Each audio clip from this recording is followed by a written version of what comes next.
America में इससे पहले 9/11 के हमले वाले दिन इतनी बड़ी संख्या में फ्लाइट्स को रोका गया था। अमेरिकी इतिहास के इस सबसे बड़े हमले ने सारी दुनिया को हिलाकर रख दिया था। इसीलिए जब आज अमेरिकी notice to air mission system में गड़बड़ी आई तो सोशल मीडिया पर इसे साइबर अटैक से जोड़ दिया गया। आशंका जताई गई कि कोई साइबर अटैक हो सकता है। ये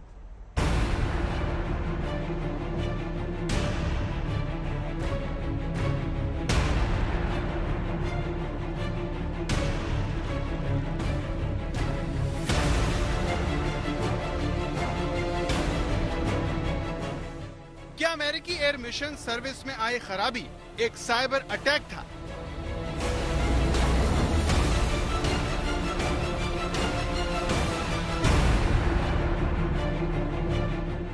अमेरिका में हजारों फ्लाइट के देर से उड़ने और सैकड़ों के कैंसिल होने के पीछे कहीं साइबर अटैक तो नहीं है?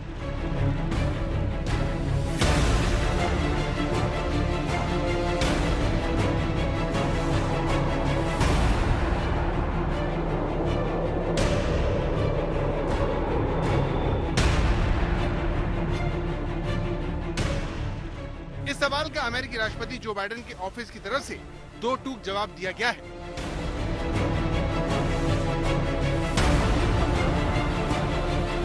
व्हाइट हाउस ने बताया कि परिवहन विभाग को इस समस्या की जांच करने का आदेश दे दिया गया है। इस समय विफलता का कारण अभी स्पष्ट नहीं है। ये पूछे जाने पर कि क्या इस खराबी के पीछे कोई साइबर हमला है, व्हाइट हाउस की प्रवक्ता ने संवाददाताओं से कहा, हमें इसके बारे में कोई जानकारी नहीं है, हम नहीं जानते।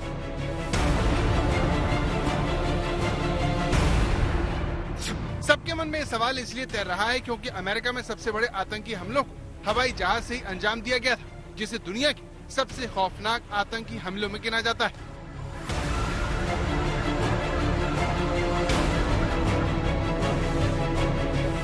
हाईजैक किए गए दो प्लेन वर्ल्ड ट्रेड सेंटर में जाकर टकरा गए थे और अमेरिका सहम गया था।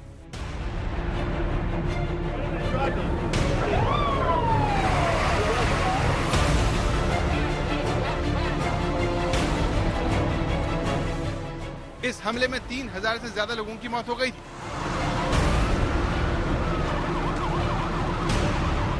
11 सितंबर 2001 की सुबह अलकायदा के आतंकवादियों ने 4 विमान हाईजैक किए थे। इनका मकसद विमान को अलग अलग ऐतिहासिक स्थलों पर क्रैश कराना था। सबसे पहला प्लेन क्रैश अमेरिकी एयरलाइंस फ्लाइट 11 का हुआ, जो न्यूयॉर्क शहर में सुबह 8:46 पर वर्ल्ड ट्रेड सेंटर के उत्तरी टावर से टकराई। ठीक इसके 17 मिनट बाद यूनाइटेड एयरलाइंस फ्लाइट 175 दक्षिणी टावर से टकराई। वहीं करीब 9:37 पर अमेरिकन एयरलाइंस फ्लाइट 77 वॉशिंगटन स्थित अमेरिकी मंत्रालय पेंटागन से टकराई। और चौथी हाईजैक फ्लाइट 93 का लक्ष्य व्हाइट हाउस या फिर यूएस कैपिटल बिल्डिंग थी, लेकिन यात्रियों से लड़ाई के कारण आतंकवादियों के हाथ से विमान का नियंत्रण छूट गया और ये विमान पेंसिल्वेनिया में जाकर गिरा। इसीलिए अमेरिका में जब notice to air mission fail हुआ तो सबके मन में ये सवाल उठा कि कहीं ये कोई साइबर अटैक तो नहीं है, क्योंकि अगर इस समस्या को जल्द सुलझाया न जाता तो विमानों को घंटों आसमान में ही उड़ना पड़ता और ज्यादा देरी होने पर कुछ भी हो सकता था। इसीलिए अमेरिकी सिस्टम में आई इस खामी को विशेषज्ञ बहुत अहम मानते हैं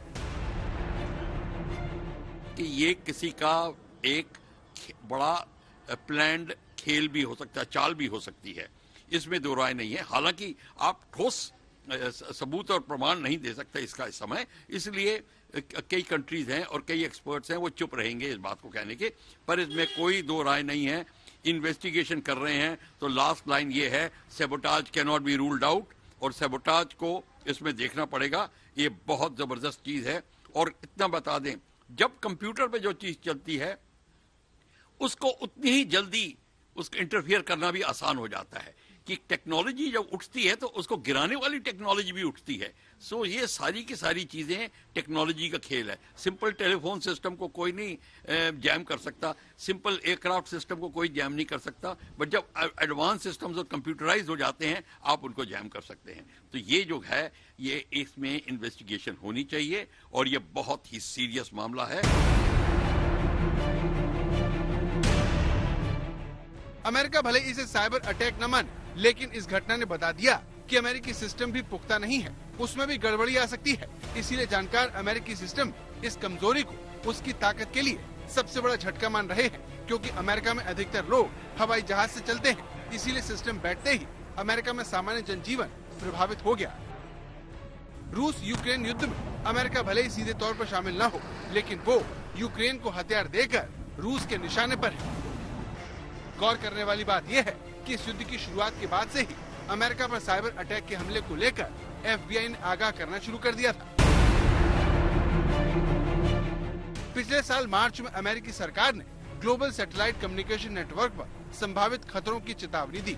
FBI ने चेतावनी देते हुए कहा कि वो अमेरिका और अंतर्राष्ट्रीय उपग्रह संचार नेटवर्क पर मंडराते खतरों को लेकर आशंकित है।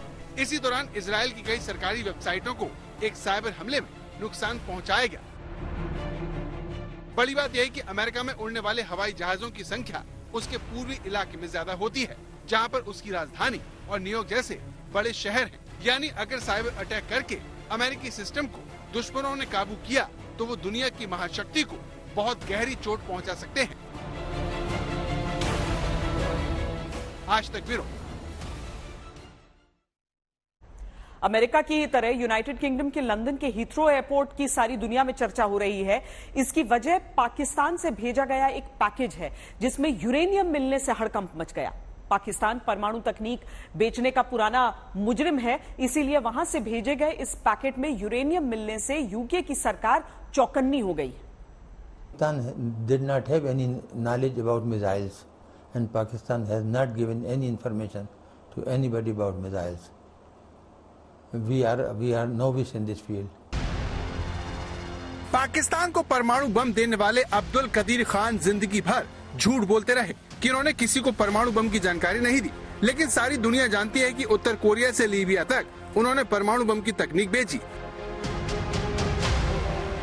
परमाणु सामग्री की तस्करी करने वाले पाकिस्तान की ताजा खतरनाक चाल से दुनिया एक बार फिर सहम गई है। ब्रिटेन की राजधानी लंदन के हीथ्रो एयरपोर्ट पर परमाणु बम में इस्तेमाल किए जाने वाले यूरेनियम का एक पैकेट मिला। इस यूरेनियम के पैकेट को 29 दिसंबर को सामान्य जांच के दौरान पकड़ा गया। द सन की रिपोर्ट के मुताबिक ये यूरेनियम पाकिस्तान से ओमान के रास्ते विमान से भेजा गया। इस यूरेनियम को एक कबाड़ धातुओं के एक शिपमेंट के अंदर पाया गया। डेली मेल की रिपोर्ट के मुताबिक कई किलोग्राम यूरेनियम को हीथ्रो एयरपोर्ट पर पकड़ा गया है। यूरेनियम से परमाणु बम बनता है और इसे डर्टी बम भी बनाना बहुत आसान है। मीडिया रिपोर्ट्स के मुताबिक इस शिपमेंट को पाकिस्तान से ब्रिटेन, ईरान से जुड़ी एक कंपनी को भेजा गया था। अब जांचकर्ता पता लगाने की कोशिश कर रहे हैं कि कहीं इसके जरिए डर्टी बम बनाने की साजिश तो नहीं रची जा रही। डर्टी बम को तकनीकी रूप से रेडियोलॉजिक डिस्पर्सन डिवाइस कहा जाता है। ये बम बाकी परमाणु बमों की उपेक्षा तुलनात्मक रूप से शुरुआती स्टेज में होते हैं। इस कारण ये बम इतने सटीक नहीं होते। परमाणु बमों की तुलना में डर्टी बम को बनाना काफी आसान होता है। इसके साथ ही डर्टी बम का असर भी परमाणु बमों से काफी कम होता है। डर्टी बम को यूरेनियम से बनाया जाता है, जिससे छोटे विस्फोट के बाद एक सीमित इलाके में रेडिएशन फैल जाता है। ईरान लगातार परमाणु बम बनाने की कोशिश कर रहा है। हो सकता है कि पाकिस्तान की तरफ से उसे चोरी छिपे ये तकनीक दी जा रही हो, लेकिन सबसे बड़ा डर ये है कि अगर विनाश का ये सामान कहीं आतंकवादियों के हाथ में लग गया तो ये सारी दुनिया के लिए बहुत चिंता की बात होगी। आज तक ब्यूरो।